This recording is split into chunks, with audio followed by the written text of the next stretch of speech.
Ne dites plus mademoiselle, le terme a été supprimé, vous le savez, de l'administration il y a 10 ans, jour pour jour. Une circulaire signée à l'époque par François Fillon, Premier ministre. Le récit d'Élise Dangean.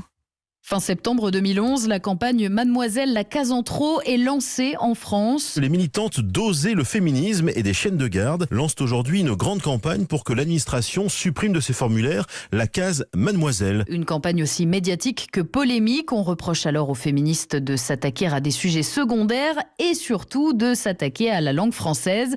Mais elles réclament l'égalité jusqu'au bout des mots. Il n'y a pas de raison en fait qu'il y ait deux civilités pour les femmes, celles qui seraient mariées et celles qui ne le seraient pas.